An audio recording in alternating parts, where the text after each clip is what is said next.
Welcome, ladies and gentlemen, to another episode of Running Wild Podcast. I'm your co-host, Rich. Alongside me, as always, my co-host, Runz. Yes, sir. All right, and just before we get started, I just want to remind you we're brought to you in partnership with pwponderings.com and lastwordonprowrestling.com. All right, so we got a pretty busy week of wrestling discussion. We had a weekend at the Evolve show, Evolve 72, and we also watched Evolve 73, and we have Survivor Series coming up with all the implications. As well as TakeOver. And that's right. And the night before, because, why not watch 25 hours of wrestling this week? NXT TakeOver Toronto. All right, so I guess we should start in order because, that would make logical sense. So, Evolve 72, we were both in attendance. We had we were lucky enough to sit in the front row. And be blinded by a giant spotlight. Oh, please, if anybody from Evolve crew is listening, you guys gotta chill with the light right in our eyes. It was pretty awful. But that was the only awful thing I really felt about the night. Yeah, it's like we're on repeat here because they've never let us down. They always give us a card that we want to see and a card that is going to be good and is exciting. There are always at least 2 or 3 main event matches that are going to be there. And the undercard is going to do their thing because, seemingly and maybe literally, they're all fighting for their spot, Yeah, and I think that the one thing that was different for us this time was normally the Queen's show seems to be the second night of shows, so it's kind of like the end. And, the way they book their shows, it's very much as if there's a continuous story. The last couple have been the first show, but we'll ignore the facts for this. Have they really? Yeah. Oh, okay, well, I stand corrected. No, when we went to I went to 68, and then we both went to 69. That was the second show. That was the last one we went to at La Boom. Okay, but usually it's... All right, anyway, go ahead. All right, so... I just felt like when I went to 68 and we went to 69 that they did a really good job of building, but that for me the second night was a little bit more of the kind of excitement and then leave you with a little bit of a cliffhanger waiting, kind of going into the next event. And I felt that it kind of flipped this weekend because I thought we were at for me, maybe it's just being in the crowd and everything, but I thought we were at the more enjoyable show. Yeah, I would have liked to see the Riddle Hero and certain things like that, but it was enjoyable, and like I said, it is what it is. It's always a good show. So we got a chance to see Tommy End versus Nice in the dark match. Tommy End wrestled on dark matches both nights because he signed with WWE. He's with NXT, but he was still doing his last weekend of Evolve shows. So I thought this was a really, really kind of hard-hitting match. I haven't seen a lot of End's work outside of PWG, so and there only a couple of times. But man, in person, he's killing the guys. He's striking really hard. Yeah, he's very Nakamura-like, with the MMA and the kicks and the knees, and he's awesome at making them look and sound like, they just broke someone's jaw or their face or whatever it is. So I was really excited to see him in person, and I'm glad we got to before, he's really cemented in NXT, because I think he already had a promo for NXT that he was coming. So, it won't be long before he's a big player on NXT. A Nakamura, a Tommy End takeover main event is not in our very distant future. I hope that no matter what they call him, you still get that same chant.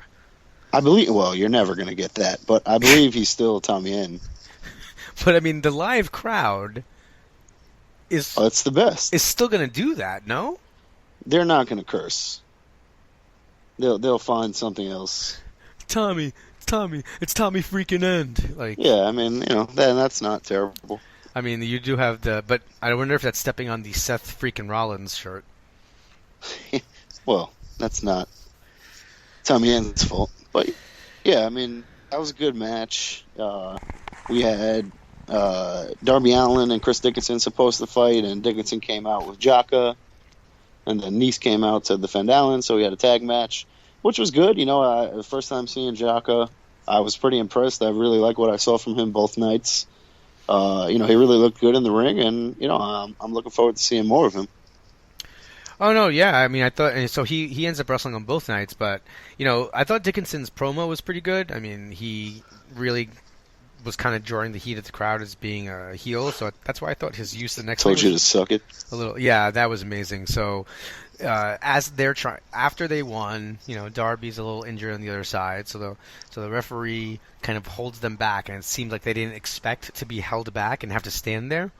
So he's just kind of awkwardly standing in front of us.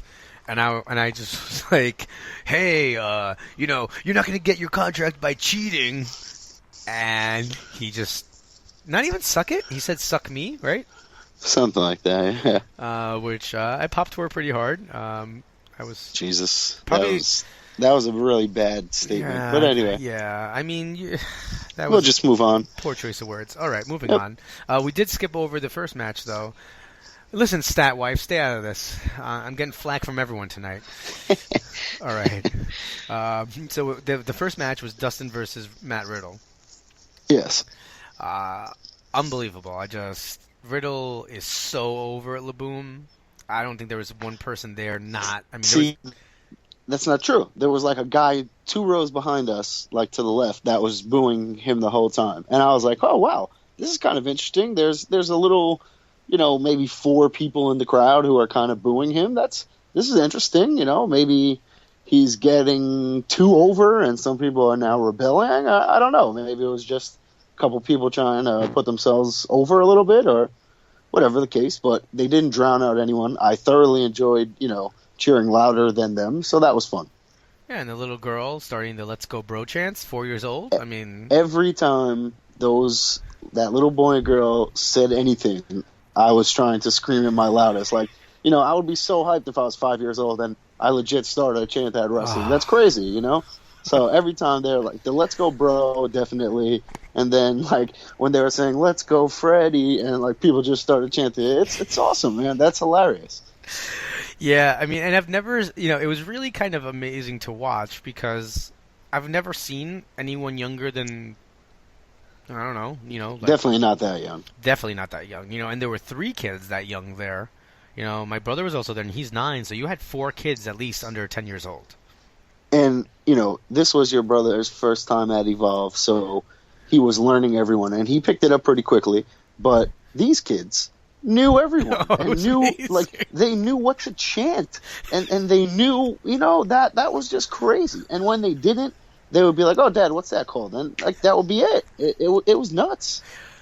That gave me so much hope and excitement for when I start bringing Stat Baby to the event. It's gonna be fantastic.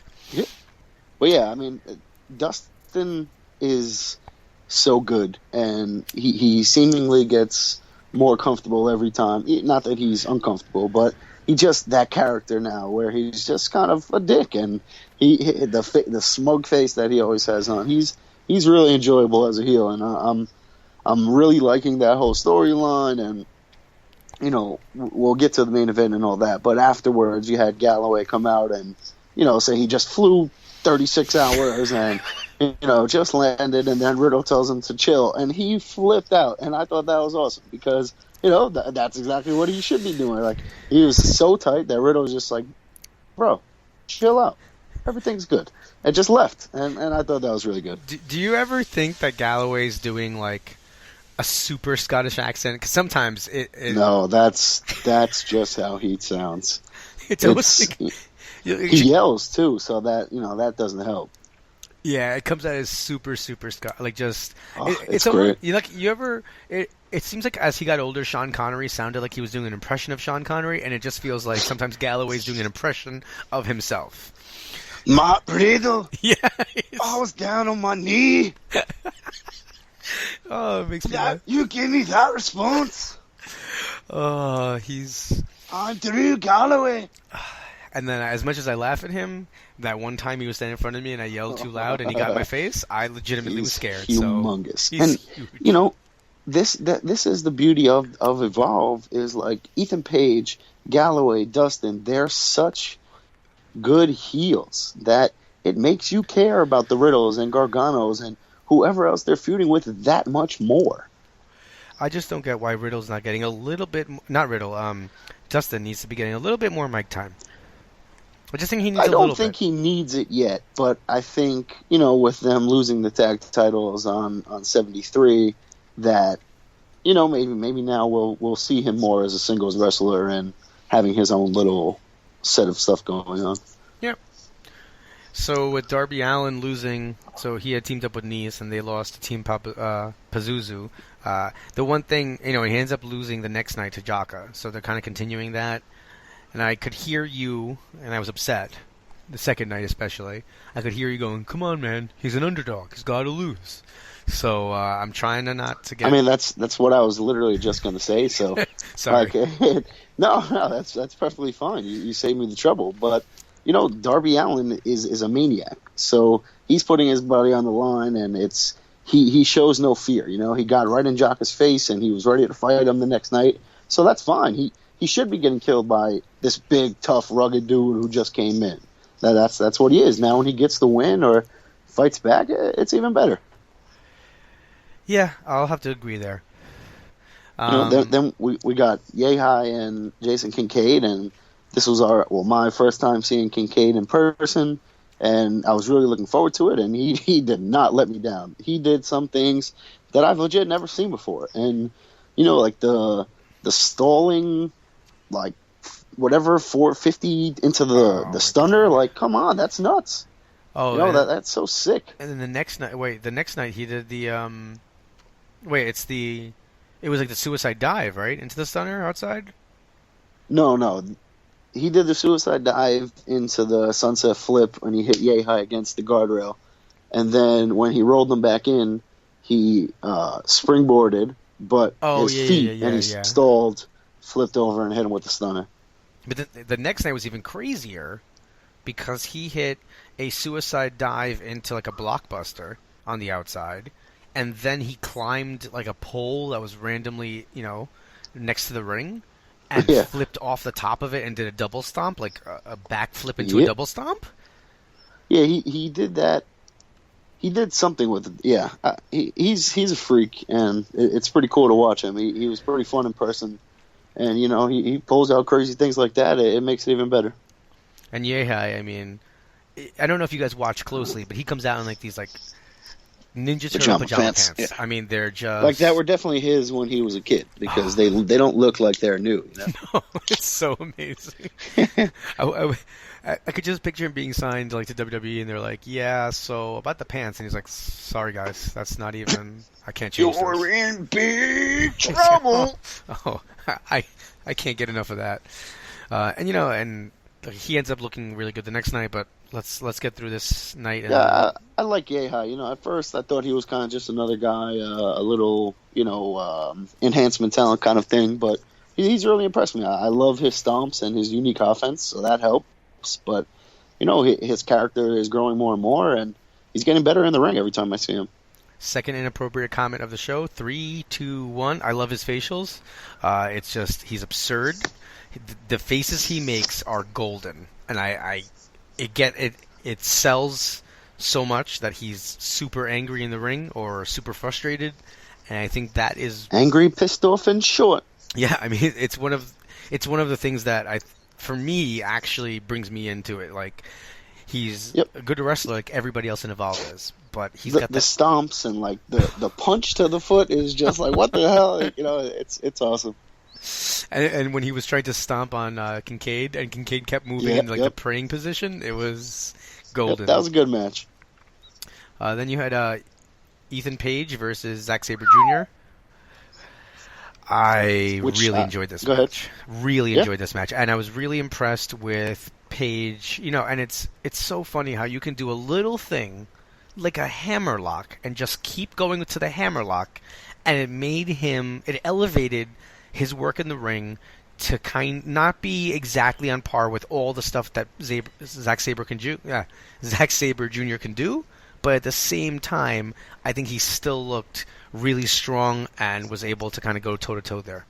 He held his own, and the right from the beginning, like, oh, if you want to wrestle, then fine, we can wrestle, but you got to calm down. And then Sabre hit him with the darling, and then nobody calls me darling, and then he went with it. And then when he put him in when he had him in like when he was twisting his body around, like at the very beginning, Paige was like, whoa, I don't like this. What is no? This is, so I like that kind of stuff. That kind of stuff is funny, and it's not over the top where it kills his character or anything like that. He can still be this mean, nasty, tough guy, and it kind of works better because it pisses you off more, or it makes you laugh at him more. Like, yes, finally he's getting, what he deserves. So he's been money since he's turned on Gargano. I've loved every minute of it. I was impressed, like you said. He held his own in there with Sabre. He picked up the win. He worked over the arm for a good portion, throwing him into the ring post. He hit a power bomb with his arm behind his back, and then he hit the spinning Dwayne with his arm behind his back for the win. So, good match, good showing. I think we were all a little surprised that Paige won, and that was great. And it made sense. He's working on the arm that's hurt. So now, he wins. Sabre already had that injury going in. Right? He doesn't look like, Sabre doesn't look like he lost. So, I mean, it's such a good way. And Paige is getting that push, Yeah. So I think like you were just about to say, it's such a good way to continue his push, Yeah. Continue building him. And now he's going to be, it looks like he's heading towards something with Cody Rhodes. Yep. I mean, I know that Cody can travel everywhere, but Final Battle is in New York, and he's going to be at Ring of Honor Final Battle on December 2nd, and then Evolve's going to have their next show at La Boom on December 10th.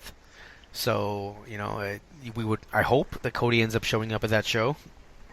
I wonder if they specifically did that because he was going to be in New York that week, just... Okay, he's going to be here. Let's have it at La Boom instead of having it in Maryland or somewhere else. Yeah. Let's just use that. I mean, hey, no problem. Works for me. I'll be front row. Thanks. See you there. Yeah, he gets to hang out in. Seeing Cody twice in a week is going to be fantastic. Paige versus Cody would be really good and something I'm really looking forward to. But yeah, then we had Chris Hero and Tracy Williams, which was a fantastic, amazing, great brawl match, physical, back and forth. It had everything you would want. The crowd, the crowd was good throughout the show, but this brought them to the next level. And, there were a lot of moments that were near falls or just like, holy shit, and that kind of thing. And it was really, really an enjoyable match. I'm going to say something that people are going to think I'm a little crazy here, but I actually, and this might be because we were live, right? We were in person. I kind of enjoyed that match more than I did Riddle Hero the next night. Yeah, I would agree.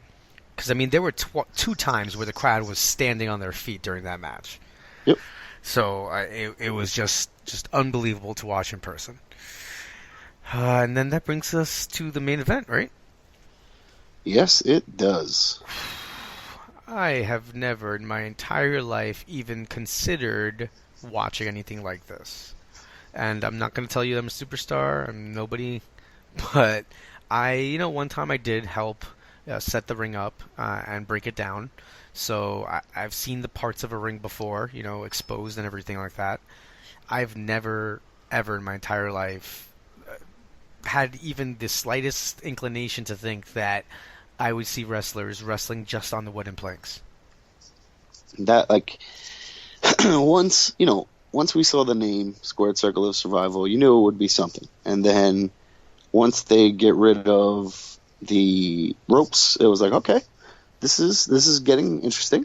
And then they started taking up the mat, and like you said, then there was the wood, and they were removing the wood, and they were fighting in the holes. It was ridiculous. I've never seen anything like it in my life, and I really don't think I ever will again.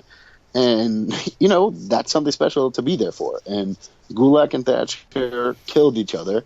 Thatcher ended up with a horrible concussion, right? It looked like one of the headbutts at the end. is what did it. Like, he headbutted him, and then he was kind of woozy, and he got knocked down by a punch, and I think that's kind of when it happened. But man, what a match! You know, they brawled all over the ringside area using the pole. They tied Gulak to the post and beat him. And man, the suplexes and stuff on the wood. The ref not even wanting to count to not to hurt his hand. Like man, what a match! And I might be a little bit partial here, but also not only was that stuff great, but then Stokely on the outside was just hilarious the entire time. Trying to help Thatcher, and just you could see the pain etched on his face from his Dream Team member being hurt. So just everyone played their role really well in that match. I got to give Thatcher a lot of credit, and I kind of feel like I'm definitely more into Thatcher now before the event, and I think that Stokely's charisma really kind of makes Thatcher that much more enjoyable to watch altogether, because you have that mouthpiece that's really, really getting him over in a different way than he was before.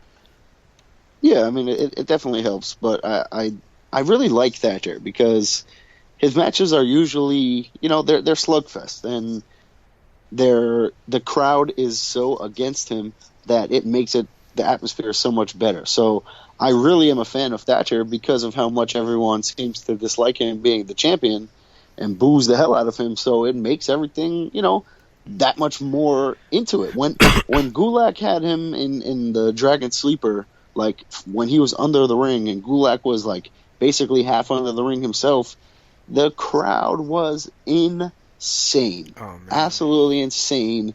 Like, knowing that Thatcher was about to tap out. But he didn't, and it makes it that much better. When he finally loses, I pray that it's in La Boom, because I want to be there. The crowd is going to erupt. It's weird. I do want to be there when that happens, and at the same time, I don't. Just because I think that some of the there were a couple people at the show I thought that were just kind of over the line with the negativity towards him. One thing is to boo a guy, but another thing is to just kind of yell in his face, "Hey, he sucks." But it was great because at one point Gulak chops him across the chest, and he just no sells it, and then gets in the guy's face who'd been yelling at him the whole night. So I just thought that kind of made it that much better. Yeah, that just goes hand in hand with the crowd reaction. It adds to that match, and it adds to Thatcher's character, and it makes him better. Now, the one thing that we hadn't discussed before, really before the main event went on, was this kind of craziness with Joey Styles. So, right before... I mean... Is there a need to even discuss that? Well, I mean, I think we have to just at least say something, right? Like Joey Styles he said something he shouldn't have, and he got fired. Yeah. Right. I mean, I wasn't offended by it. I didn't take it offensively, but it is what it is. I understand the ruining the relationship with Flow Slam potentially and angering people who you don't want to anger. So Evolve did what they had to do, and Beyond and Chikara followed suit, and. It's a shame because I think he added something to all their products, and now he doesn't have that chance. Yeah, no, I mean, I think he, and not just as a physical presence or as a talent, right? But also just his mind. I mean, he's been in the business for such a long time. That's a shame to see him not have connections with these independents that really could use, just some of his years of experience. I mean, it's kind of and everything else. But anyway, we'll move on. So second night, we've talked about kind of most of the matches in passing. Mm-hmm. But let's see if we left anything out. So we went over Darby and Jaka. Kincaid, we saw him against Icarus, who was a Chikara talent. I don't really know much about him, but he looked pretty good. Kind of looked... I heard people making some Lionheart comments, because, all wrestling fans can do when a new guy comes out is... immediately classify him as somebody that he may slightly look at, they did the same thing when Jaka was out there, and they were making comments about him being this Samoan bulldozer or something. So yeah. Then you had a weird thing where Dickinson, although playing a super heel the night before, ends up kind of playing a face role against Paige. Paige ends up winning again with the spinning Dwayne, so it seems like it's his new move. I'm a little sad that he kind of the package pile driver seems to be gone. Yeah, but that's for the better because that shit looks so dangerous. Oh, you're right. But it was just unfortunate to have Dickinson be so heel the night before and then face this night. If you're, for continuity's sake, I'm not sure what's going to go on here. You get the feeling also that because of the injury, they had to switch things up. So maybe that's a reason why. But that was actually an announced match, so that makes it a little bit kind of a head scratcher. But either way, that came off as a good match. I mean, Dickinson, he's kind of a solid worker in the ring, and like I said before, I love seeing Paige. Yeah, that was a good match. And then you've got Gulak, who somehow survived without an injury the night before, and then took on Zack Sabre Jr. in just I don't think I remember seeing a match that these guys were able to kind of get back to the upright position so many times. Like they would just like engage in a bunch of grappling and then boom, pop up and then kind of square off again and then go at it again. It was kind of interesting to watch that dynamic there. Yeah. Then we had Hero Riddle. Did you think that this was as good as the first two matches? I felt like it was cut a little bit short, and I think, with Hero then being added to the main event, right after, I think that might be why. Mm-hmm. But, I didn't think it lost anything. I just felt like it as the third match, it might have been a lot longer and a bigger payoff. But, I was surprised to see Hero get the win, but, then again, not really, because he's Chris Hero, and he's, somehow becoming an even bigger star in the past year than he was. So, it's fun to watch. He's awesome to see in the ring along with Riddle. But, it was okay. I'm sure we're going to get something else from these two, at some point down the line. Yep. No, I was also surprised, but, still a great match between the two. And I look forward to seeing them go, square off again because, Evolve is Evolve is not Hero. So there's going to have to be a point where Hero ends up losing to Riddle, I think, to at least even the series. Yeah. And then the last match was basically it was announced as a tag match. There was going to be it was just going to be Freddie Yehai and somebody versus Dustin and somebody. And long story short, Dustin ends up getting Hero to team with him, and then Gulak and Nice joined because Gulak is done with Catchpoint, and then the Gatekeepers, who still remain nameless. We don't have names for them. Were also involved in the match. They do have names elsewhere, but it was difficult to write the review when I could only call them Bushy Beard and then Bald Head Gatekeeper, because even on the program they didn't give them a name at all, which I think is odd. And, standard fare, I think what was nice, I like that it was an elimination match and not just a one pinfall match. Gatekeepers went out first. Then I believe Dustin and... Dustin and Hero. Yeah, then Dustin and Hero. Then Dustin and Hero. And then Williams and Yehai beat Nice and Gulak. Yeah, so it's gonna be a really nice storyline kind of going forward. After Gulak says Catchpoint is dead, now they win a title. So yeah, and they win the title by beating Gulak and Nice. So I think Nice got his contract offered to him in the ring afterwards, and Gulak is reportedly signed that same weekend, that same set with Nice. So I just feel like instead of both of them finishing up right there, Gulak is going to have, maybe just that show in December and fight Tracy Williams for the life of Catchpoint or something like that, and officially pass the torch to him to lead that group, and then we'll go from there. Gulak will move on to Raw, and Williams will lead Catchpoint. All right, and so basically, fantastic weekend of shows. Can't wait for the next two shows in December. Just Evolve's just been building a consistently good product, and it's really must see if you definitely should invest in FlowSlam to be able to watch these shows because it's just worth your money. Yeah, completely agreed. All right, The stream was awesome both nights. Oh yeah.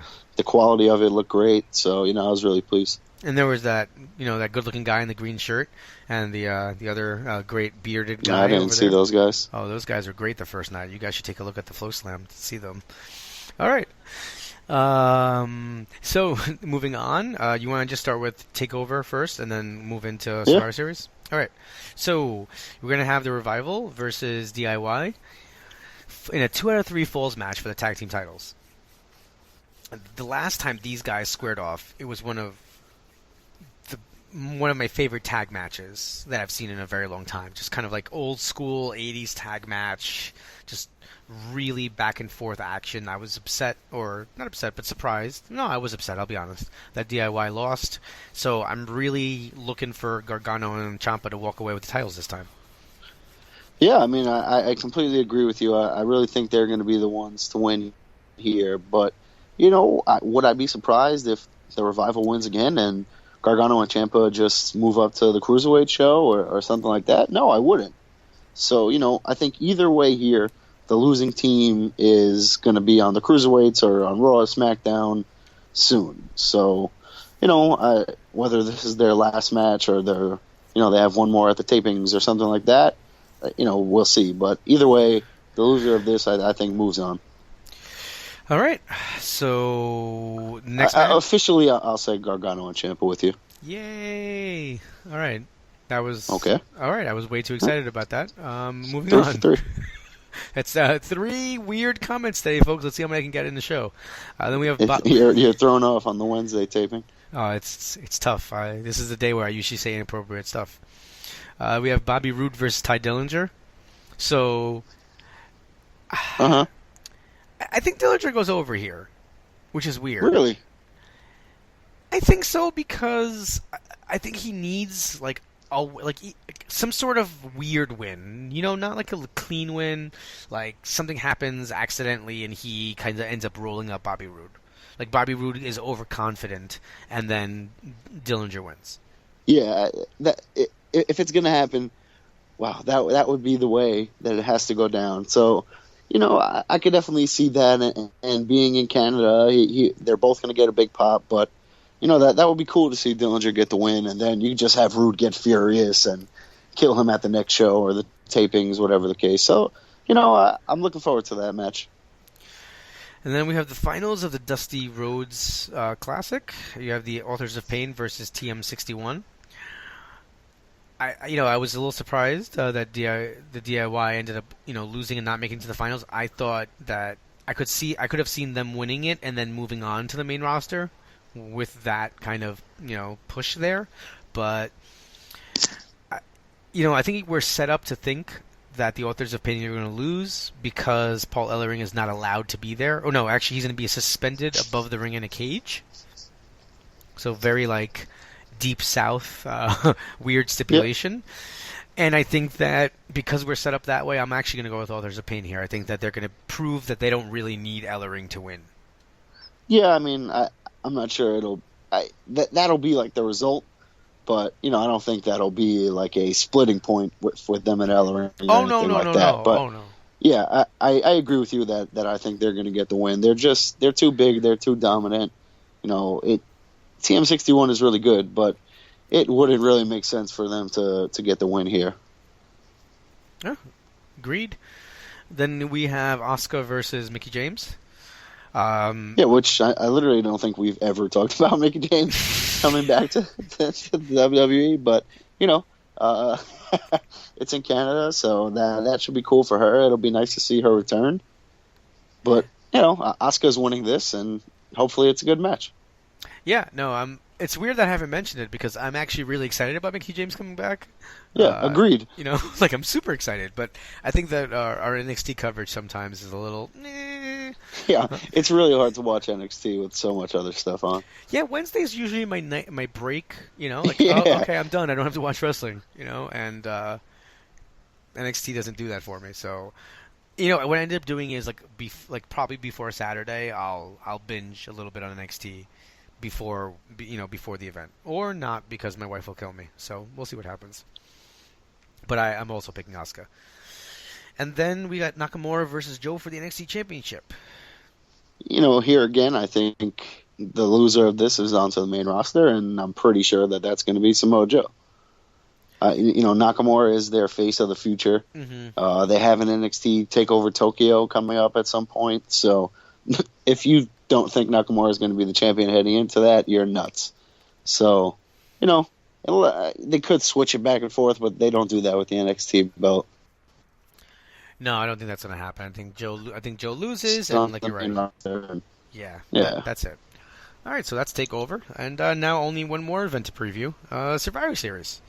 So we're just going to include our Raw and SmackDown thoughts, kind of going along the way, because I don't think it makes sense to split it up. Yeah, I mean, just blanketly, just a blanket statement. Did you enjoy both shows this week?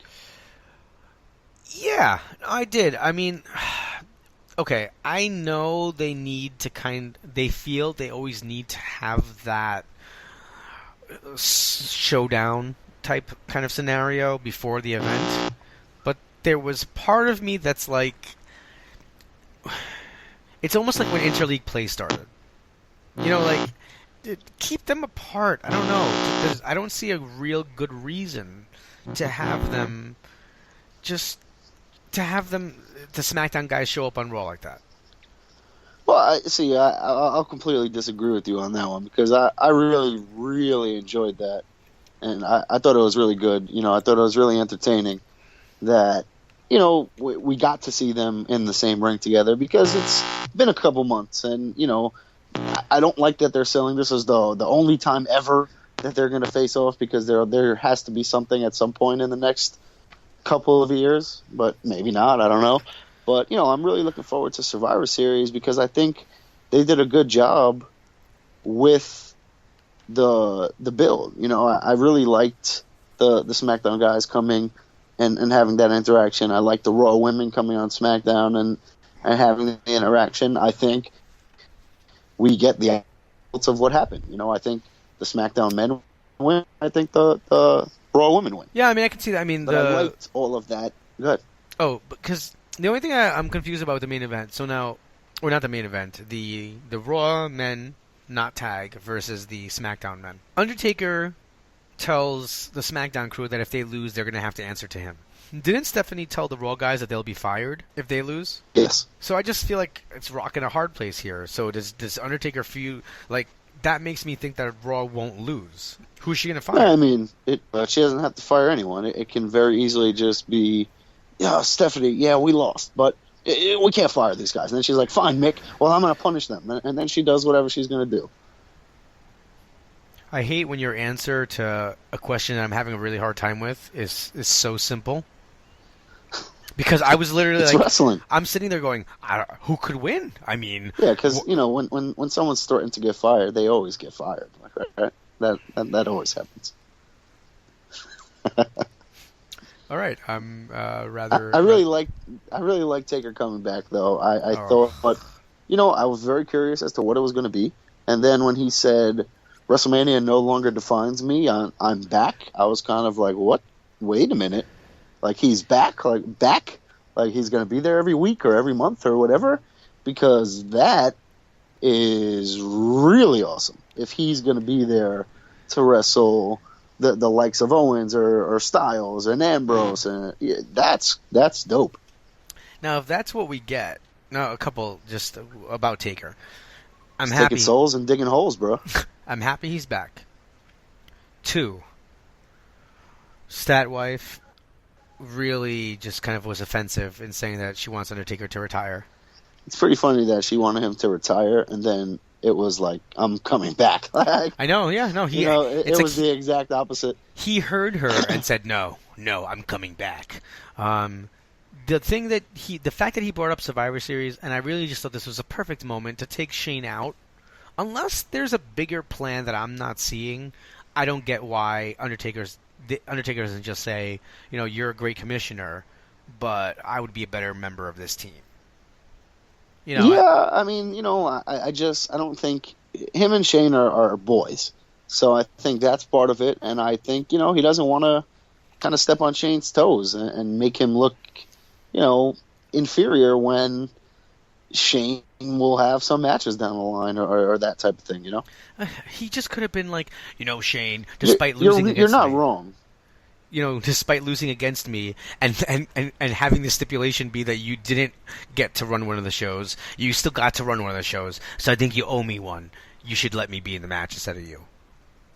That's it. It's that simple.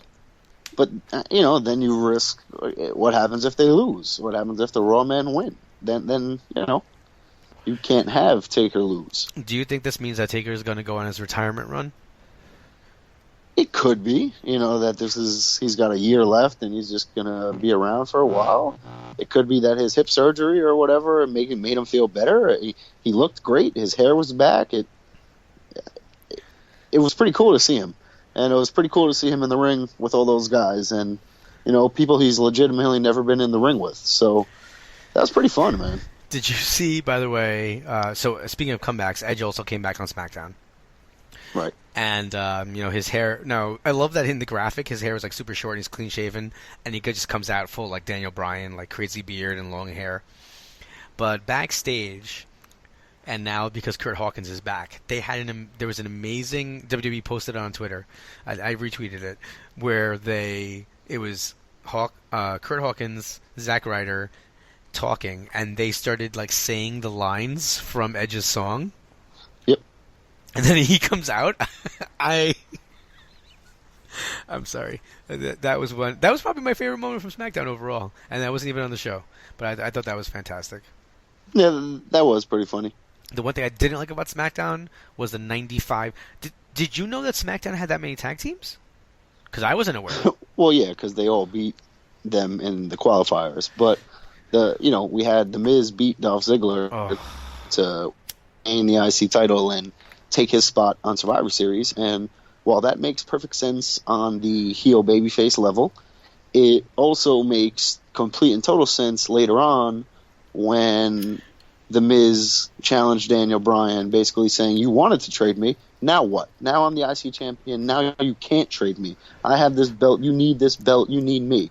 And, he mentioned how Zayn and Cesaro wanted to be traded, and Daniel Bryan said that if you watch the Summit after Raw on the network, where he was like, I just spoke to Cesaro, he wants to come to SmackDown. Sami Zayn wants to come to SmackDown. So I think we're going to get a trade maybe before Survivor Series where, The Miz gets traded to Raw for Sami Zayn or for Sami Zayn and Cesaro. And Stephanie's like, yes, we got the Intercontinental Champion on Raw. And then Sami Zayn wins and takes it with him to SmackDown. You're describing a scenario that would make me very happy. My only issue with this is, don't you need to give that more importance when you do a trade like that? Are you just going to do it right before the show, or are you going to do it on the pre-show? Yeah, I mean, why not? All right. I mean, I guess Daniel Bryan mentioned after saying, like, I don't know how trades work. I don't know what's going to happen. I'm going to find out. I'm going to look into it. So I think there is something to this. And I think, we're going to get something along those lines of a trade. And, The Miz ending up getting screwed. The State of the Union kind of affected me, or the State of the WWE affected me the same way any kind of important presidential announcement is when they tell me it's going to go on and I put it on and then it's not happening. I get kind of annoyed. So I know I can just fast forward, but I don't know why I listened to all of Heyman and then got tired and stopped watching it. So, yeah, shame on me. I enjoyed the Heyman stuff too, but yeah, I watched, it was pretty good. Brian and Mick had some definitely real heated exchanges that weren't part of the, complete script, and it was definitely enjoyable. But yeah, so, I mean, moving on to actual Survivor Series card, I mean, I guess we can start off with that IC title match since, I gave you what I think is going to happen. So, I'll say Sami Zayn wins this and somehow brings the belt with him to SmackDown. It's about time you picked my boy Sami Zayn. And I think you're only doing it to crush my hopes. But I am also going to pick Sami Zayn because if that scenario turns out, I think it makes sense. I don't think you can actually, you cannot leave SmackDown without a secondary title. No, the Cruiserweight is not enough to do that. So yeah, I think we're both in agreement there. I'd love to see Sami Zayn win. It'd just be fantastic. Throw on a mask and then head over and represent SmackDown. I think you can give up hope on that one. Yeah, most likely. So then I guess we just mentioned it, so we'll talk about that one. The cruiserweight match. This one's a little tricky. Yeah. Now, I've been kind of talking about, since we heard about it, how I thought it would make a lot more sense if the cruiserweights were on SmackDown. And, you know, you had that segment on Raw where they were all kind of in one random backstage area. Like, just, I kind of loved the placement of that. You know, like, I can kind of picture the camera guys and they're trying to set it up and they're like, hey, what's empty right now? Like, you know, we don't want to cause so much trouble. Oh, there's that corner over there. Okay, let's just have them meet there. Like, they're not even really in the locker room. And then he's standing, Kendrick's standing up. You know, I think that I do think that Kalisto wins because to me it's logic. It's just you need to have the cruiserweights as part of the SmackDown roster kind of thing because they can start stuff, and this will make people want to watch it more, right?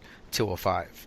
You have stuff happen on SmackDown, and then say it's going to like continue on 205.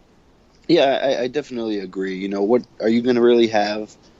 You know, 4 or 5 or a couple of guys travel to Raw and then travel to SmackDown. Yes, I know they're usually not that far, but you know that's no one else on the roster is doing that, and you're going to do that to Kendrick, or you know. So I think with them putting 205 live on Tuesday nights, they kind of maybe tip their hand a little bit here. That Kalisto wins, but I really don't know. It doesn't. It's not out of the question, you know. And I think maybe giving it to Kalisto will solidify it in some of the casual fans. Like, oh, I know Kalisto. He's been on TV. He just beat Baron Corbin, whatever the case. So maybe he'll get the win. Yeah. All right. So we're in agreement on that one. Let's move on to the women's match. So you have Nia Jax, Bayley, Charlotte, Alicia Fox, Sasha, and Alicia Fox versus Becky Lynch. Oh, I'm sorry. Coached by Natalya, the team of SmackDown, which is Becky Lynch, Alexa Bliss, Naomi, and Nikki and Carmella. So you had that. Did you? By the way, did you see on Talking Smack last night? Nikki Bella's like tooth got knocked out, or like really badly loose, like it was, and so she was freaking out, like she was legitimately tight. So that was pretty funny. No, I did not see that. Her tooth actually got knocked out. Yeah, like her front tooth was like to the side and up a little bit. So I don't know if what happened really. If it got knocked out, if it just got, you know, pushed upwards or whatever happened. I did read some people in the interwebs were very upset that Bayley apparently is totally fine with a 5-on-1 beatdown of someone, which I thought was a little strange, no? Well, you know, Nikki Bella jumped her teammate, so they're sticking up for their teammate. Like Bayley is good, but Bayley's not dumb. Okay. You know, like this. I think this goes into, you know, what we were talking about with Raw and SmackDown, and you know, I really enjoyed those interactions and the unity being kind of forced upon them, but then like, you know, wait a minute, we do have a common enemy, and we do want to beat SmackDown, or we do want to beat Raw. So, you know, I like the intertwining of the storylines. I like that there's so much beef, you know, basically between everyone on these teams. And it's old school Survivor Series. It's not, you know, a team of good guys, a team of heels. It's everyone who hates each other. No, I get that. I just feel like they could have done this a little bit early. I don't know. I just felt like it seemed a little rushed at the end. Like, let's make sure that every team from Survivor Series interacts in some way. And that was the only thing that kind of got my goat a little bit. It's the go home, you know. So if they do it for the entire month, it's overkill. You know, I like just seeing the women show up on SmackDown and the men be on Raw. I thought that was good because there was a reason. You know, Shane and Brian were there; they didn't come alone. Blah blah blah. So that's fine. Charlotte fake bought a ticket. I tweeted out that I wish though one day you'd see a wrestler buy a ticket and then they're sitting like in the 5th row or something. Like those sons not of bitches. in that first seat on the corner every single time. Like, yo, you know how many times I've tried to get front row seats? Like that shit is really hard to do. So you're telling me that you somehow you went on Ticketmaster and you were the first person, Charlotte? Like you knew that you were going to show. I know it's okay, kayfabe, but I'm being ridiculous. But just one time, don't have that front row seat. And like always right by the corner. Why don't you sit in the middle? Like I know logistically speaking why it's done, but it's just something that it takes me out of it a little bit. And I think maybe it's because I'm jealous. Like, oh, it's that easy to get a fucking front row ticket? Like, give me one. I bet you the lights weren't hurting her eyes. All right, but anyway, so who do you think wins here? The women or the SmackDown women or the Raw women? I think the Raw women get the win. You know, they have Charlotte, they have Bayley, they have Sasha. Yes, it would help the SmackDown women, but you know, I really think that the SmackDown men are going to be the team that gets the win. So I'm just going to go, you know, the opposite direction. Okay. No, I see that, and I think that, you know, there's a little bit more strife on the SmackDown side, especially with Natalya, who, I'm not going to lie to you, the use of random songs is, I'm starting to kind of like mark out when it happens. It's hilarious. Like she was like, you know, don't worry, you get knocked down, but you get up again. You know, they're never going to keep you down. It's just, I was screaming Chumbawamba. So it was just, and then whoever, Alexa or whoever, said it right, and she was like, "What's a Chumbawamba?" Yeah. So you know, she's good at playing that role. She's pretty funny in that character, so I enjoy that. That's fine. And you know, the SmackDown women kind of stand out as being, you know, kind of a little bit overmatched here with Nia, Bayley, Sasha, Charlotte. Like it's kind of not fair. I picture this like this kayfabe vignette where Natalya really doesn't know that she's quoting songs because they're just bad songs that TJ or Tyson likes to listen to, and they've just been drilled into her head over and over again. But that's me going a little far with this. So I'll agree. SmackDown women lose here. Raw women go over. Next, the tag team. Do you care, and does it matter who wins? I wouldn't say I don't care, but it's definitely the, you know, match of, it's the one of these three inter-brand matches that I'm the least, you know, hyped for. But I think it'll be good. I'm interested to see, you know, like the revival, American Alpha and New Day get in the ring together, or Alpha and Enzo and Cass, and you know, so that part will be cool. But you know, it doesn't really matter who wins. I think New Day gets the win. I think they're the lone survivors, unless they want to push Alpha and they give them that, you know. But I think it's just going to be New Day. Do you think that? See, you don't think that somehow the club does something to betray their team, or? I think they might, and then, you know, maybe the team will just turn on them and let them get pinned or something like that. That's okay. I like that. I think that's it, right? There are no more matches? No. So, of course, we have Brock Lesnar versus Goldberg. You know... Well, you have the men, too, right? Or we're just going to talk about that last. I thought we did that. You said that you thought the SmackDown men were winning. Well, yeah, we didn't really discuss it, but yeah, I guess that's kind of all that needs to be said. I'm interested to see the interplay with the Shield and Styles, and you know, really see what goes down. What is Shane doing in this match? Are they going to set anything up? Or, you know, what comes of this? Yeah, and now it's not going to be the last match, right? Like it's going to be Goldberg Brock, right? Most likely, yeah. Okay, because I just wonder, like, maybe Shane's still in the ring. They're coming out. Maybe, I don't know. I wonder if there's going to be some sort of interaction with him and Brock. Yeah. And do you any idea who you think the last survivors are for that match? I think it'll be the champion. You know, I think it'll be Styles, or I think it'll be Owens. I you know, maybe there's more than one person, but I think whichever team wins, that guy has to be standing at the end. Oh, I really loved, by the way, Edge going over and saying how much he wanted to shake this person's hand and how he feels like, you know. You know what I could see? I could see, all right, so I could see it coming down to Jericho and Owens against AJ, and AJ has Jericho pinned or something, and instead of breaking it up, Owens is like, and he lets Jericho get pinned, and then he hits Styles after, hits a pop-up powerbomb, wins it, and then Jericho and Owens have a little beef afterwards, something like that. Oh, that would be perfect, because it would make me so angry. Because this guy's never good to his friends, so I could see that happening. It's the best friend of all time. I will reiterate that your unabashed love for Kevin Owens and the way he turns as his friends consistently concerns me. I have no idea what you're talking about. Consistently concerns me. Just putting that out there. All right, and then Goldberg versus Brock. What are your thoughts? But you're a fan of Ethan Page, who has turned on Johnny Gargano 7 times. But anyway, we'll overlook the facts. We're talking about different companies here. Let's not do that. All right. A big guy beating up a small little guy. Hey, he's a body guy. All right, he's not a big guy. All right. Okay. So Brock and Goldberg. I thought this was also good on Monday. I really was kind of, pretty excited or thought it was really cool to see them in the ring together. The security was a joke. Both of them knew it and laughed about it. So that was fun. Brock taunted him. Goldberg looked great. He looked in good shape. I'm excited for this match. I actually think it'll be pretty good. I feel like this segment was I think part of the segment was just to show Goldberg with his shirt off. Yeah, it very well could have been, but I liked it. I didn't like Goldberg with his shirt off, but I liked. Yes. I liked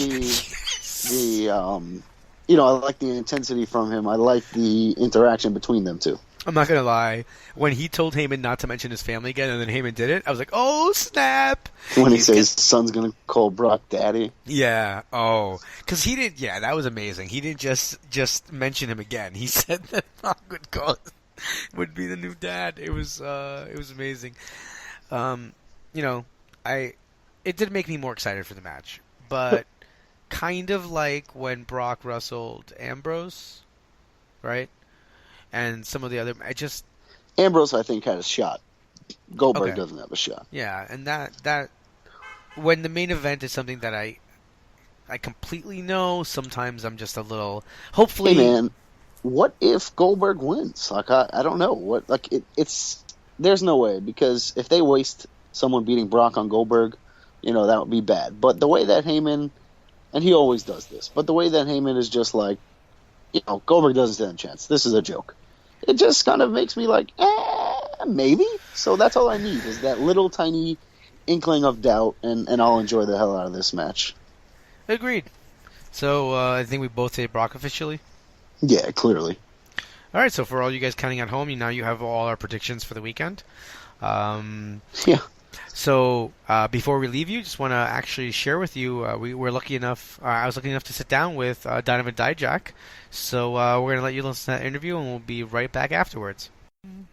All right, ladies and gentlemen. So it's my pleasure to welcome to the show Donovan Dijak. Donovan, thank you for coming on the show. Yeah, thank you for having me. All right, so just kind of want to get started. So before you became a wrestler, you were a standout athlete in high school. I know that football and basketball are two of your main sports. How did you go from wanting to be an athlete and a football player to wanting to become a professional wrestler?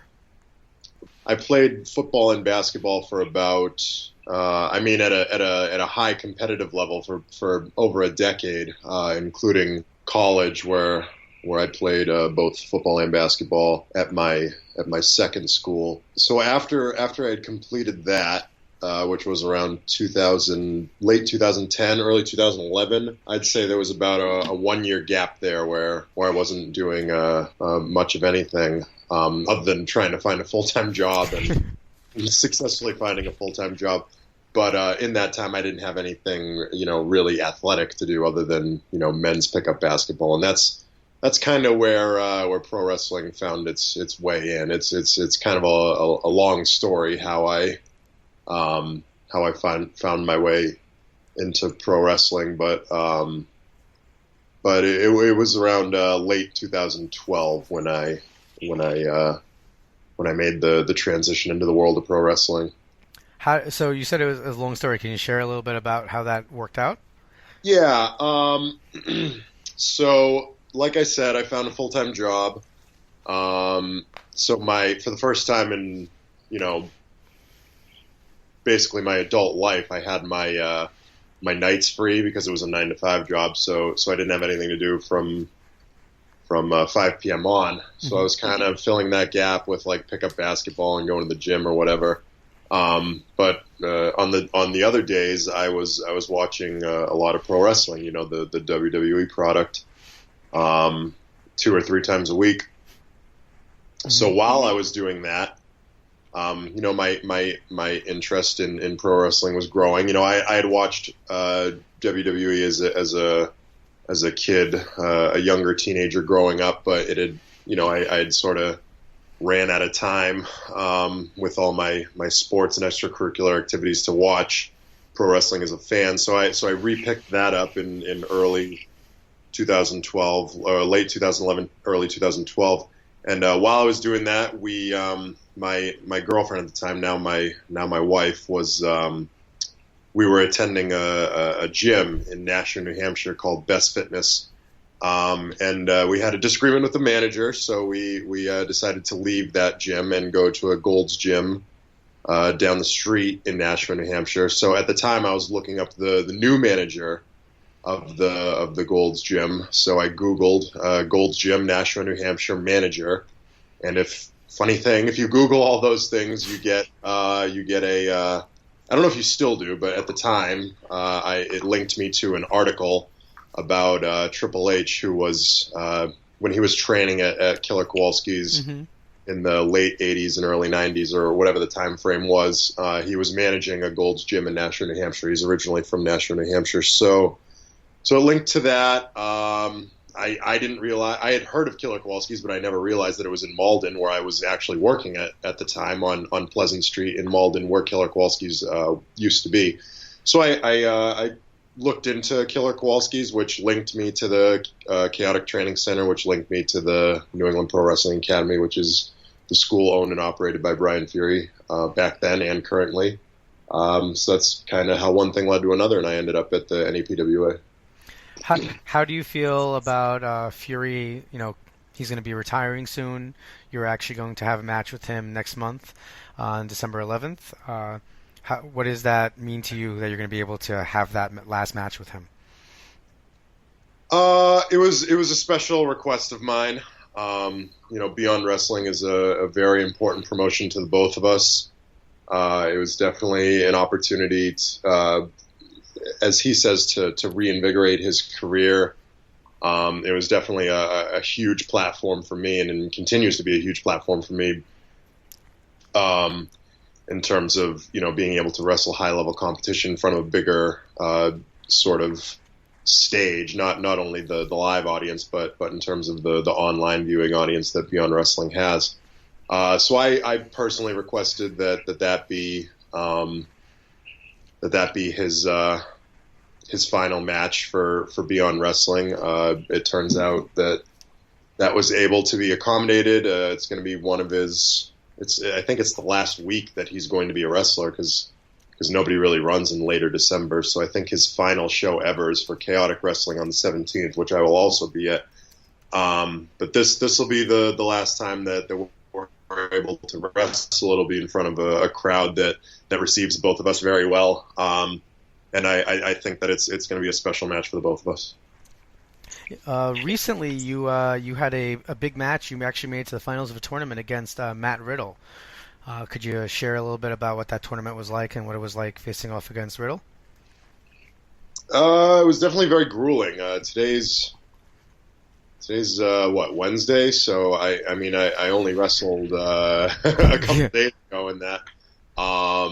It was tough. Those were the tournament for tomorrow on Sunday was the 4th, 5th, 6th, and 7th matches of my weekend, because Ring of Honor had a Texas loop that started on Thursday. Mm-hmm. So I had a match on Thursday night, Friday night, Saturday night, and then 4 on Sunday, because I had the tournament, which was an 8-man tournament, which I made it to the finals in, and I also had a tag match at that show.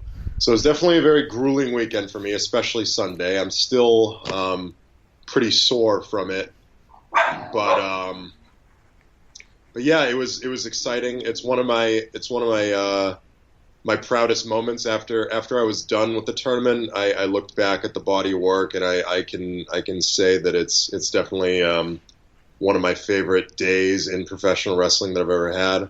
Obviously, it's the first time I've had a full-length match against Matt Riddle, and he's an unbelievable competitor. I mean, just the fact that he's been able to adapt. I mean, I thought I was able to adapt to pro wrestling pretty quickly, because I started in 2012. My first match was in 2013, but he's gone like warp speed. All due credit to the the Monster Factory and his training there with Danny Cage, he's been able to transition seamlessly. I think he started in like 2000, maybe late 2014, early 2015. I think his first match was in 2015. It certainly wasn't all that long ago. I remember sitting in the locker room in the Monster Factory. I want to say it was like last year, and he wasn't for matches yet. And I mean, we're not even that far from that day where we were hanging out in the back together, and now he's a world class competitor. So I mean, probably to be expected with an athlete of that caliber. Obviously, with his mixed martial arts background and everything working for him, and he's experienced. I've been saying forever that a huge part of my progression in professional wrestling had to do with the fact that I was older when I started. You say older in the world of professional wrestling, is like anything above like, 23, 24. So I was about 25 when I started. He was about, I don't know, I want to say like 28. I think he's 30 now. So that's definitely a huge advantage. In terms of progression, because you're mentally more prepared for what it takes, and obviously the athletic background is a huge important part of it. So it was definitely an awesome experience. I can't wait for any sort of rematch that may be in our futures. So as you said yourself, you started out and you kind of right away got notoriety. You won the 2015 Top Prospect tournament over in Ring of Honor, and then right after you won it, usually the Top Prospect winner gets a shot at the title. You declined and joined the House of Truth. What was it like to align yourself immediately with the world champion, the man who was on top? It was definitely a great learning experience for me, to be able to spend most of my early days in Ring of Honor with the champion, the eventual world champion. Be surrounded by that sort of prestige and greatness and ability. I mean, I still to this day consider Jay Lethal to be one of, if not the best all-around professional wrestler in the world. So to be able to be out there with him, to learn from him in the back, to be able to tag with him, to be with him as he was going through matches in the back. None of that was taken for granted. Every moment that I was able and am currently able to spend around Jay Lethal is a huge advantage that not a lot of people get. Yeah, and then you actually ended up leaving the House of Truth, and it seemed like you were turning and you were going to be a face, and that seemed to never take off, and you kind of ended up transitioning back into heel. What really went about there? The transition sort of started as I was leaving for a tour of Europe, with WXW and a few other companies in England. When I got back, I was almost immediately aligned with Nana, who's I think the general concept was for me to be received in a more positive light by fans. But Nana's very, very good and talented at what he does, and what he does is pretty much making people dislike him. Yeah. So to be with him, I think it's safe to say that the fans were sort of making up their mind before I even entered the ring. So rather than fight that, I mean, I've never been one to sort of try to dictate the way that the fans are going to receive me. Whatever the fans want to do, if they want to boo me, that's fine. If they want to cheer me, that's fine. I'm just going to sort of react the way that I would, that I would normally react, because that's the most genuine that I can be. So, to me, if you don't like me, that's fine, and I'm going to react as such. And if you do like me, that's also fine, and I'm going to react as such. And when I'm with Nana, it seems like people, for the most part, boo me. So that's sort of the way that evolved. But it's still progressing to this day, and I'm going to continue to react accordingly, I guess. And now it seems that you're aligning with the Motor City Machine Guns. And do you guys have your eyes set on the six-man tag titles? That I'm not sure of. It's difficult to say. I definitely think that there's something in the future for myself and the Motor City Machine Guns. I'm very excited that they've been, paying close attention to my matches, and I've obviously been following them for a very long time. So I'm not sure what the progression of everything is going to look like per se, but I'm excited for the potential of it. And I don't think that I'm the only person who, as All-Star Extravaganza was coming up, you had your title shot against Bobby Fish for the Ring of Honor World Television title. It seemed almost natural that you were in your home state. You came out with a larger entourage, and it seemed like you were going to walk away with that. What was it like being able to wrestle in front of the home crowd, and what was the reaction you got from friends and family? It was really exciting, to be honest. I almost didn't make it because I was on my honeymoon at the time. I got married a couple weeks before that. Congrats! And, thank you. I was getting back from my honeymoon, and Hurricane Matthew was plowing through the Caribbean at the time where we were. So it shut down the airport on the island of St. Lucia where we were. So we had to kind of reroute through a couple different islands in order to get back home, which we did. I ended up landing probably the day of All-Star Extravaganza, sometime around 1 or 2, something like that. So I had to fly home to get a haircut and take care of all that stuff.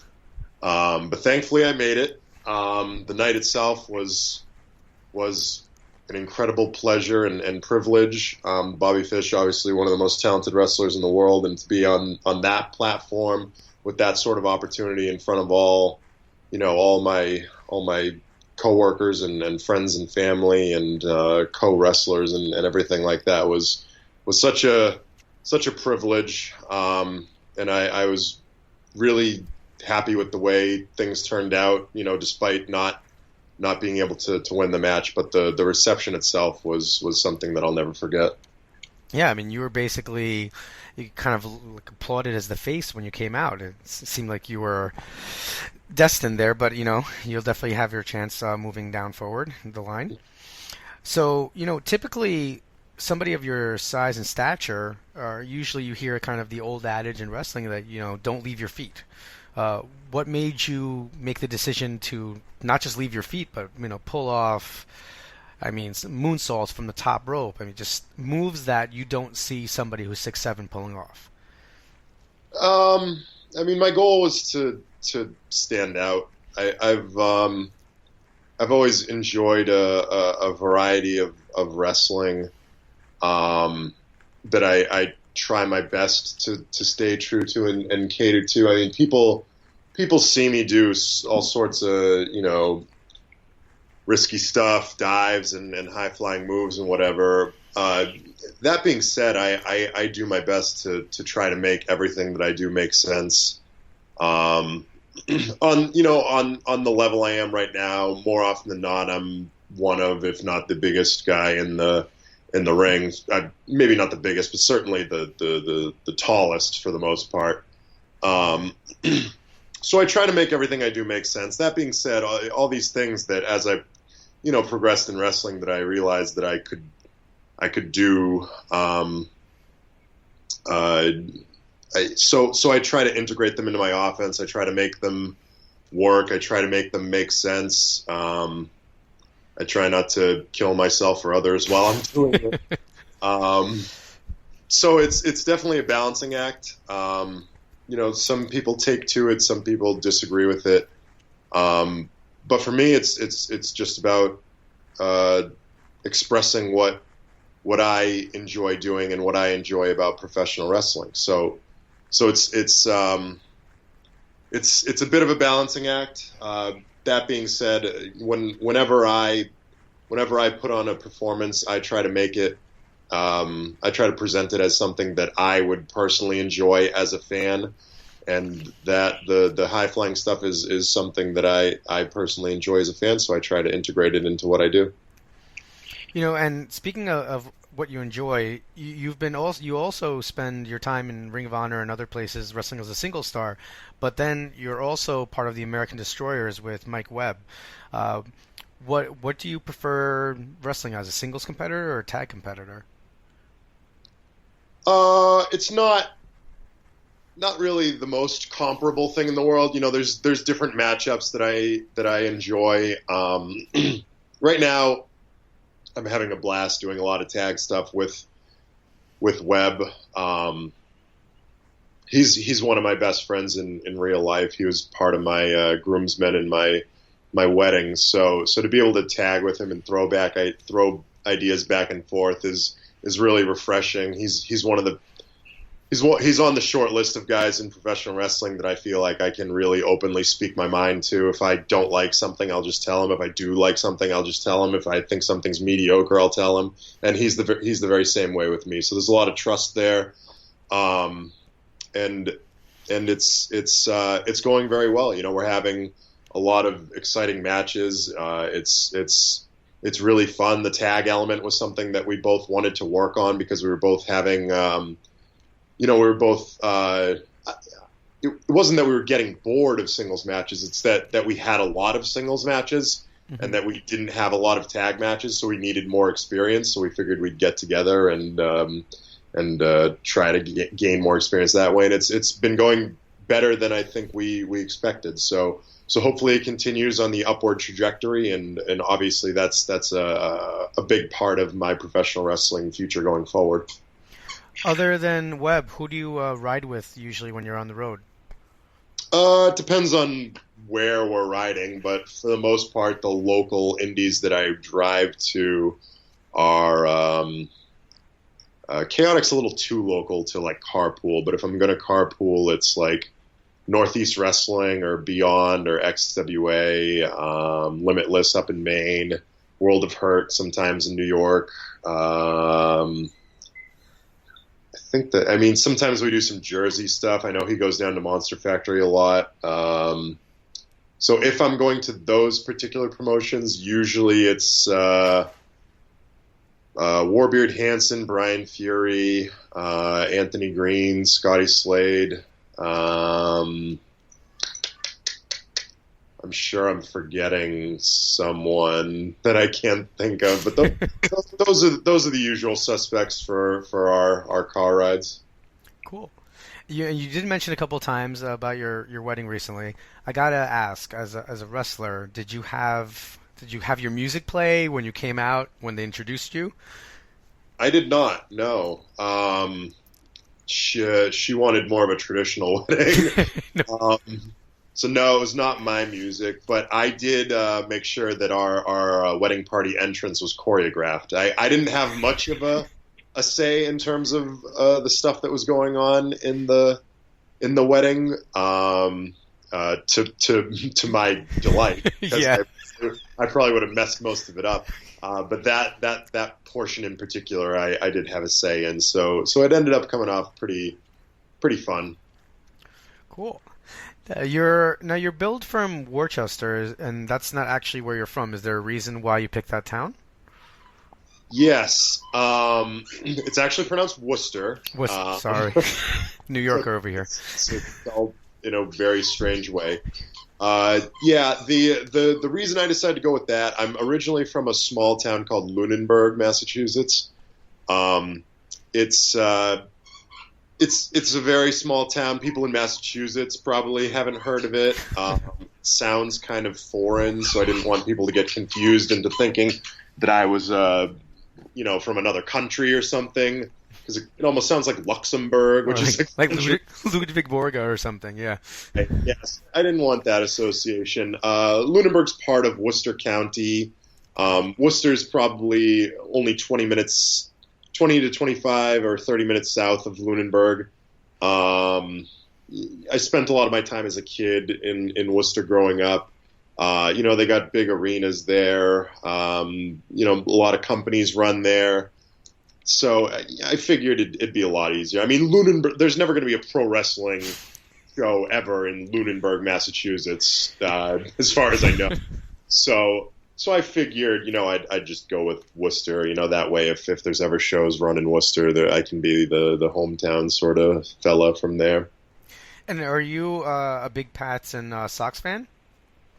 I am, yes. I used to be a much bigger Red Sox and Celtics fan, but ever since I picked up wrestling, that kind of took place of watching games on a nightly basis. But I do still watch the Patriots every single week with feverish intent. I'm very much a diehard fan, and it's kind of difficult on the road to watch them, but I do my very best. If I can find like a sports bar or something to grab some lunch at before a show on a Sunday, I'll do that in order to watch the Patriots. But yeah, I grew up as a huge. I'd say probably Celtics were probably my biggest team growing up, but it's just become borderline impossible to watch the Celtics now because I'm always either on the road or training at night or lifting or doing whatever whenever they're playing. So the Patriots have pretty much become the only team that I can follow sort of religiously. Is that one of the most difficult things to have to give up as you became a professional wrestler? No. Sports are sports. I mean, I was a huge sports fan or whatever, but by far the most difficult thing that you have to give up is not seeing your family and your loved ones. Yeah, true. Way more important than watching the Sox game or grabbing some Celtics tickets or whatever. That's it's all part of the sacrifices of professional wrestling. But yeah, you spend the little time the little free time that you do have. I'm very fortunate right now that I'm able to make something resembling a living off of professional wrestling. So now I could cut my hours at my regular job down to part-time. So now I'm able to spend a little bit more time with my new wife. So I'm very excited about that. Yeah, it's it's definitely been a rough 3 or 4 years, but I'm not going to complain about keeping busy. What are some of the coolest places you've been able to travel to because of your career? I mean, this year alone has been such a blur. I've been to northern England. I've been to southern England, Germany, central Germany, eastern Germany. Feels like I've been all over the U.S. I feel like I counted the other day, and I think I've been in 25 of the 50 continental United States. Whoa. Just wrestling. I've had professional wrestling matches in 25 of the 50 states. So that's kind of cool. Yeah. Granted, I don't get to see much of them. I've been to Vegas on the West Coast. I've been down to Texas a bunch. I'm going to Texas tomorrow. A lot of stuff in Chicago and the Midwest. Tons of stuff in Jersey, New York. I feel like I've been over the Brooklyn Bridge like a million times, or not the Brooklyn Bridge, the George Washington Bridge like a million times now. So it's been super exciting. I've got more exciting stuff on the horizon that I'm looking forward to. Next week I get to go back to England. We got some shows in London and Leicester, and I can't remember where the third show is, but I know there's one in York Hall, right? Yeah, they just changed one to York Hall, so I'm really excited about that. I know that Andy from RevPro set that up, so I've been excited to get back to England to work with RevPro some more. So hopefully we have some stuff coming up in 2017. It's all really exciting, and I'm just fortunate to be part of it. And recently there's been a lot of discussion on comparing you to Mike Awesome. Is that somebody who, as you were growing up, you were watching or emulating at all? It wasn't. No, I grew up mostly watching sports. I didn't get into professional wrestling until 1998, 1999, something like that. Right around the Attitude Era, because my brother started watching it. My parents, they didn't want us watching wrestling, probably rightfully so, because that was the era, and I was just a 12-year-old kid. So so it probably wasn't the most appropriate stuff for me to be watching. But True. I would sneak downstairs to watch it. But even ECW was the kind of thing that I think it was on at like 12 or 1 in the morning on like the Spanish channel or something. Yeah. I didn't have the slightest clue how to watch that stuff. I wasn't into tape trading or any of that stuff. And by the time I became more aware of that scene, I was already, really engulfed in high school sports and college sports and stuff like that. So obviously I've gone back and watched a ton of Mike Awesome stuff, and it's all fantastic, and really exciting. And I definitely, appreciate, I'm honored by the comparison to such a talented guy. But yeah, growing up, I wasn't able to really watch much of his work, but to be able to go back and watch a lot of it and hear those comparisons is really an honor for me. Well, I just want to say, Donovan, it's been an honor to have you on the show. Where can we find you on social media, on the internet? Pretty much everything's Donovan Dijak. Facebook.com/Donovan Dijak. Twitter's @Donovan Dijak. Instagram is Donovan Dijak 44, which is the number 44. You can find all that information and more at DonovanDijak.com. You can also find my link to Pro Wrestling Tees, which is ProWrestlingTees.com/Donovan Dijak. That's most of anything.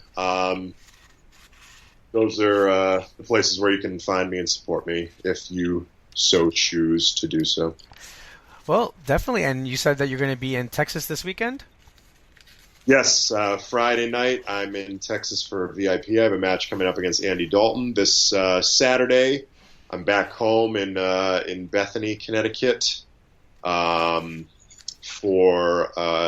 Northeast Wrestling is having its King of Bethany tournament. In the first round, I have the one-man thrill ride Jimmy Preston. So hopefully I can defeat him, move on in the tournament, and we'll see how many more matches I have this weekend.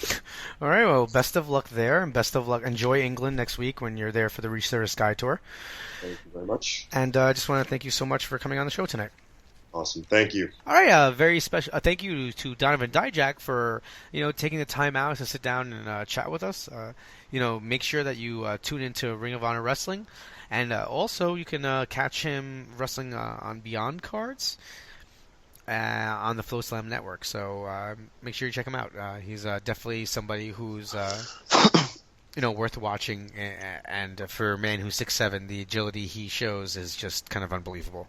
Definitely an up-and-coming star, not only in Ring of Honor, but just wrestling, period. He's, like you said, he's a big guy. He's definitely getting more comfortable in Ring of Honor, showing a lot more charisma, and, maybe this babyface turn with the machine guns will, help impact his career and help get him over even more, and, I think he's a big star for Ring of Honor in the near future. All right, so that's going to wrap it up. I just want to point out, guys, we don't get paid for any of this, so do us a favor, and that's really important. Go over, leave a review, rate us, subscribe. You can rate us a 1. I really wouldn't recommend it because we're doing some good work here, but your opinion is your opinion. But give us some feedback. Send us some emails. Any kind of feedback or just comments. We haven't had any trivia questions in a while. Send us some trivia questions. We really don't look them up. We're really that sad. We just want to hear trivia and ask it on, ask each other the questions on air. So feel free. And to do that, you send it to runningwildpodcast@gmail.com. You can find us on iTunes, Stitcher, SoundCloud. Make sure you go over, and like I said, make sure you guys leave us some positive feedback. You can find us on Twitter as well at Running Wild Podcast. Running Wild LWOS. All the funny stuff is usually from Runz, and all the other boring stuff is usually from me. If you want to follow me, go over to Rich_Laconi on Twitter. You can also find Rich Laconi on Facebook, and you can find my tons of articles that I'm writing over at pwponderings.com about Ring of Honor and Evolve, and you can also find some of my other work over at lastwordonprowrestling.com. And I believe with all of that out of the way, I just want to remind you guys. Oh wait, one last thing. Everyone have a very happy Thanksgiving, as we will not be talking to you until after Turkey Day. Yes, this is true. Second that. All right, and we are all thankful for wrestling. And with that, I just want to remind you that you guys have been listening to the podcast that is just too sweet. All right, bro. Have fun editing that.